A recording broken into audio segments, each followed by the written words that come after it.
శ్రీ గురుభ్యో నమః. శ్రీమాత్రే నమః. వేదవ్యాస విరచిత మహాభారతం సంక్షిప్త గాథ.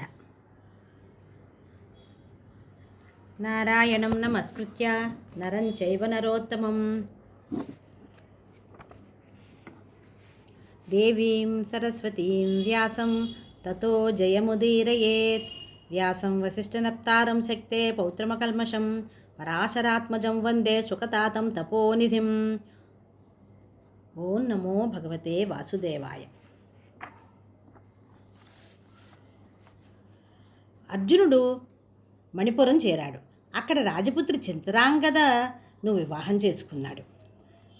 అటుపై 3 ఏళ్ల అనంతరం అక్కడి నుండి ముందుకు సాగి అగస్త్య, సౌభద్ర, పౌలోమ, కరంధము, భారద్వాజ క్షేత్రాలు దర్శించి అక్కడి ప్రశాంతతకు ముగ్ధుడై సౌభద్ర క్షేత్రంలో స్నానానికి దిగగా అందులో ఒక మొసలి వానిని పట్టి లాగబోగా దాన్ని ఒడ్డుకు లాగాడు.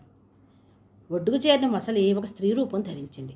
ఆమె తనతో తన చెలికత్తెలు మరో 4 ఉన్నారని వారిని కూడా ఉద్ధరించమని అడుగగా వారిని కూడా ఒడ్డుకు లాగి శాప విముక్తులను చేశాడు. మళ్ళీ తిరుగు ప్రయాణంలో మణిపురం వెళ్ళి చిత్రాంగద ప్రసవించిన కుమారునికి బభ్రువాహనుడని పేరు పెట్టి గోకర్ణంలో ప్రభాస క్షేత్రం చేరి అక్కడ తనను చేరిన కృష్ణునితో రైవతకాద్రి మీద ఒక రాత్రి వృత్త గాన వినోదాలతో గడిపి మరునాడు ద్వారకాపురం చేరాడు. రోజులు గడుస్తున్నాయి. ఆ రోజులలో ఒకనాడు రైవతకాద్రి మీద ఉత్సవం జరుగుతుండగా కృష్ణార్జునులు ఉభయులు ఆ వేడుకలు తిలకిస్తూ ఉండగా అర్జునుని కంటబడిన సుభద్ర ఆ మహావీరుని మనస్సును ఆకర్షించింది. అది గ్రహించి అడవులలో తిరిగే యతీశ్వరులకు కూడా మనసు చలిస్తుందని ఇప్పుడే తెలిసింది అంటూ పరిహాసమాడాడు కృష్ణుడు. ఎవరికీ తెలియకుండా సుభద్రను అర్జునుని ఒక రథం ఎక్కించి పంపించాడు. ఈ వార్త విన్న నగరపాలకుడు రణసన్నాహ భేరీ మోగించాడు. అది విని బలరాముడు వచ్చి కృష్ణునితో సంప్రదించకుండా ఈ ప్రయత్నం ఏమిటని ఆగ్రహంతో పలికాడు. కృష్ణుని వైపు తిరిగి, ఈ పార్థుడు మనకు తగని పని చేశాడు. దీనికి ప్రతిగారం నేను ఒక్కడనే వెళ్ళి చేసి వస్తాను అని మేఘగర్జన చేశాడు. వీరులందరూ కూడా సింహనాదాలు చేశారు. కృష్ణుడు నవ్వుతూ లేచి, భరత సంతనులు పుట్టిన వంశీయుడు అర్జునుడు. ఆ వీరుడు క్షత్రియ ధర్మోచితంగానే సుభద్రను తీసుకువెళ్ళాడు. ఇప్పుడు దీనికి కత్తులు తీయవలసిన అవసరం ఏమీ లేదు. దూతల్ని పంపి వారిని రప్పించి చక్కగా కళ్యాణం జరిపించడమే మన కర్తవ్యం అనగా అందరూ ఆమోదించారు. సుభద్రను పెండ్లాడి 1 సంవత్సరం గడిపి అనంతరం అర్ధాంగితో హస్తినాపురం వస్తూనే ధౌమ్యులకు ధర్మరాజులకు అభివాదాలు పూజలు జరిపి అనంతరం ద్రౌపది దగ్గరికి రాగా ఆమెతో ప్రసన్నంగా మాట్లాడి ఓదార్చాడు. ఆమె కూడా సుభద్రను ఆదరించింది. ఈ వార్తలన్నీ విన్న యదువంశ ప్రముఖులు రత్నభూషణాదులు కానుకగా తెచ్చి సుభద్రకు ఇచ్చారు. వచ్చిన వారందరినీ ఉచిత రీతిని సత్కరించాడు ధర్మరాజు. అందరూ తిరిగి వెళ్ళిన అనంతరం కృష్ణార్జునులు విలాస విహారాలు సాగిస్తున్నారు. ఆ రోజుల్లోనే సుభద్ర అభిమన్యుని ప్రసవించింది.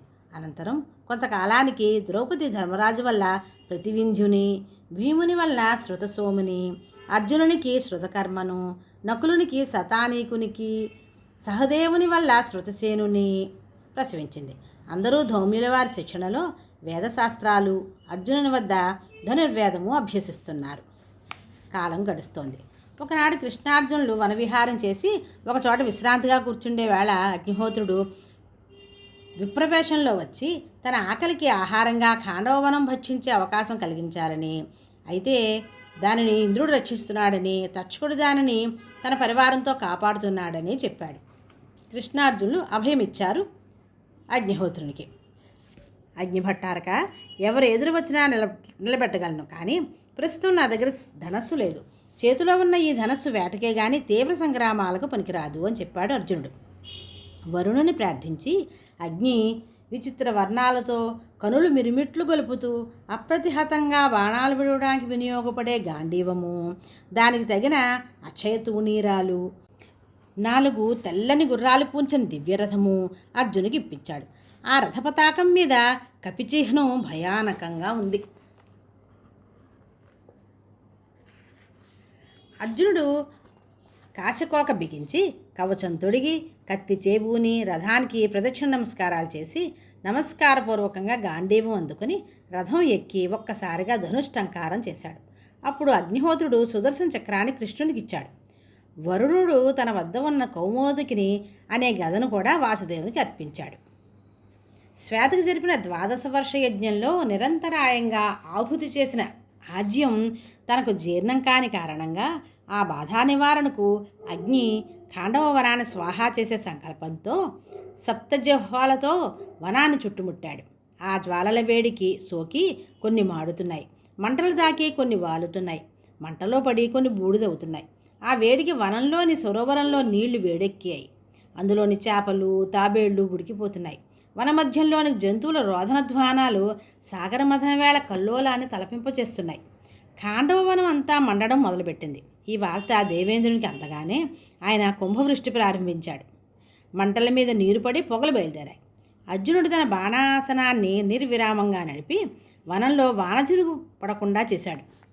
వనరక్షుడుగా ఉన్న తక్షకుని కొడుకు అశ్వసేనుడు ఆర్తనాదం చేయగా వాని తల్లి ఆ బిడ్డను నోటితో పట్టుకుని ఎగరబోతుండగా అర్జునుడు దాన్ని ఖండించాడు. ఇంద్రార్జునులు దివ్యాస్త్రాలు సంధించుకున్నారు.